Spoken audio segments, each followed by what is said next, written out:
We are grieving the loss of Honorable Johanna Ngeno. Personally, I knew Johanna Ngeno.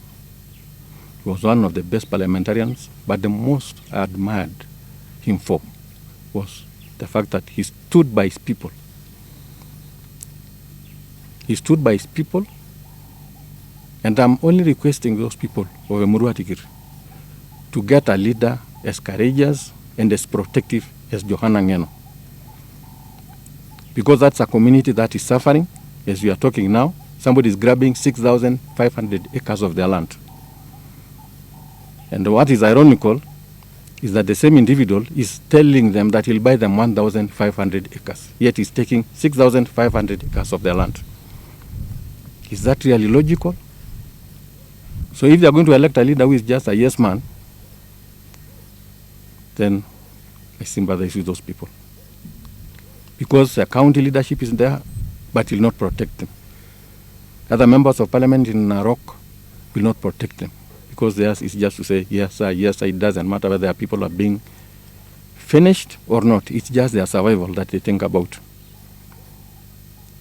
Not far from home or at home here,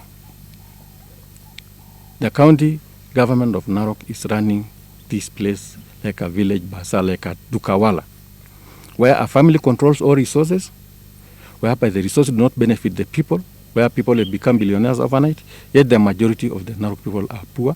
Our children are not employed. There is no bursary for our children. There are no drugs in our hospitals, yet people are becoming billionaires overnight. And I'm calling for thorough investigations on the going on in Narok County. Because if we keep quiet up to 2027, we shall have no county to talk about. It's unfortunate that we have got a workforce of over 7,000 workers in Narok. Yet they are suffering. They go to hospital, they have no cover. They are being evicted from their houses because of non-payment of rent. Even loans that are deducted from their payslips are not submitted to banks or to cooperatives or even to the medical or retirement institutions. And I believe this is something that must be addressed, and Jubilee will not keep quiet when the Kenyan people are suffering. When I was in Parliament, especially in Narok North, we approved the tarmacking of 2 roads. One of them is the road from Enengetia to Olpusimoru, and it was approved, it was budgeted for, and actually the minister then, the attorney, was only going to give out contracts for the construction of those roads. I don't know why it's delaying and whether the money is still there or it was diverted to other uses. There was also the road from Oragule that joins another one from Naivasha, Melili, and come out at Mushalami, Ketoloropi.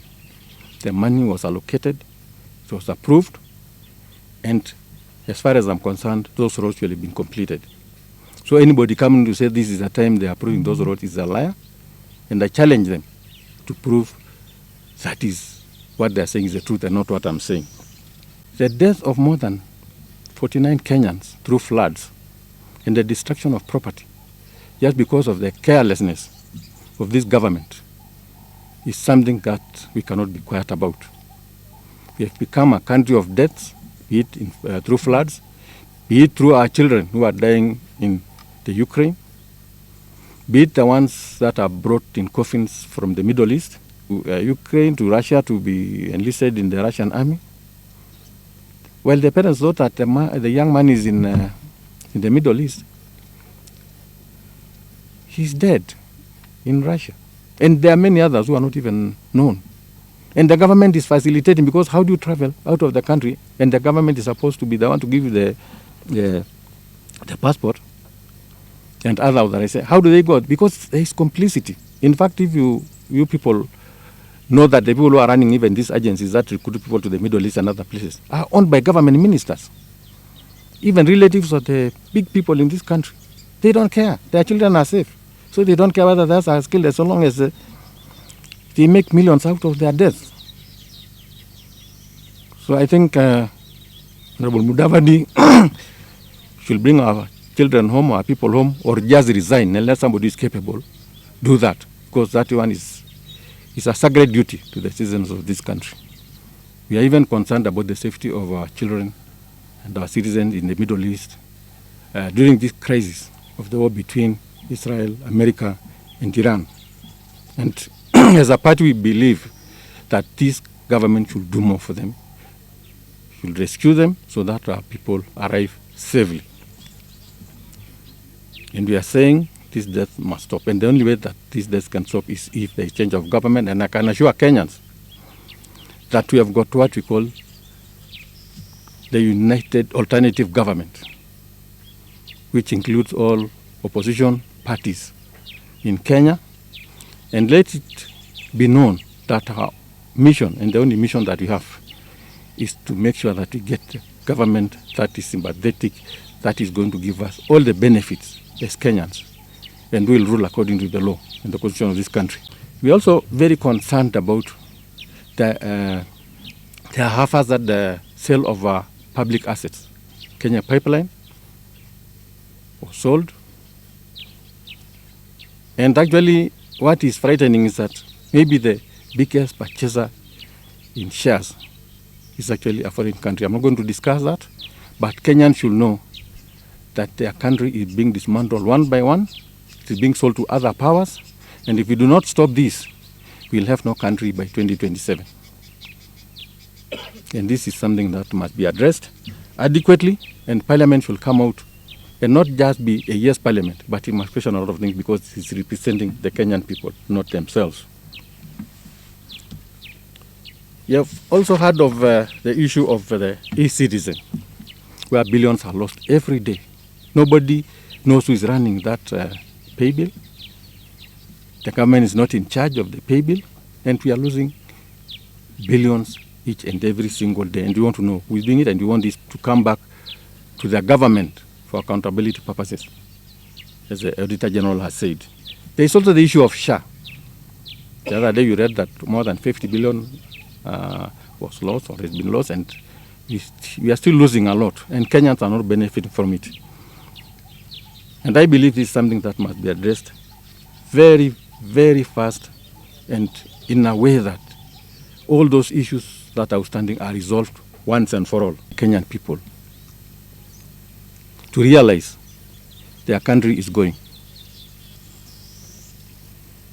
Once the children of this country do not get jobs, they are forced to go and get killed in foreign lands. When there is no employment for our youth, no jobs for them, yet people are appropriating billions for state houses, for houses that are not useful to anybody. When the Kenyan worker is forced to surrender the little that is on their payslip to pay for houses that they'll never occupy, then there is something very wrong with this country.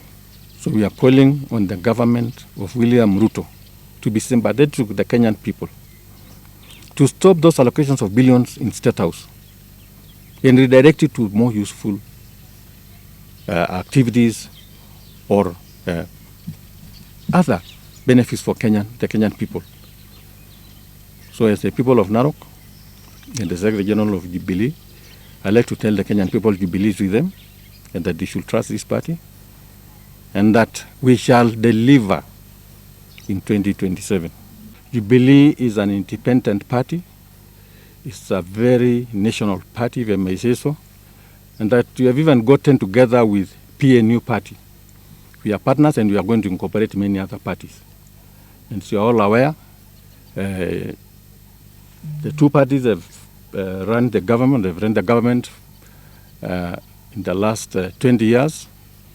PNU from 2007 to 2013, and Jubilee from 2013 to 2022. So we are very formidable parties that have governed this country and done it so well. I have heard and seen through our groups, especially our pages as Jubilee, candidates or aspirants complaining that there might be zoning in some areas of this country. I can assure you the aspirants and all Kenyans, because they vote, that as far as Jubilee and PNU are concerned, there is no zoning anywhere. I've also seen some people writing to our party leader, the former president, asking some questions. And I like to tell those people, be they members of Jubilee or members of other parties, or even malls, I am the Secretary General of Jubilee, and the Constitution is very clear. You address the party through me. If Wambugu Ngunjiri has any questions, let him direct it at me as the SG of Jubilee. Let him come to my office. I've never seen him. The last time I saw him was when we were in Parliament together. And there are also procedures to follow when you want to question anything about the party. You don't just rush to the president and put it all over that this is what you're asking, and you're asking the wrong person. Let us follow the right procedure for the party. But as far as I'm concerned, what he wrote about zoning, what he wrote about candidates, let him come to the office, explain to him. And it's so premature to start addressing those issues. We have got one and a half years before the elections.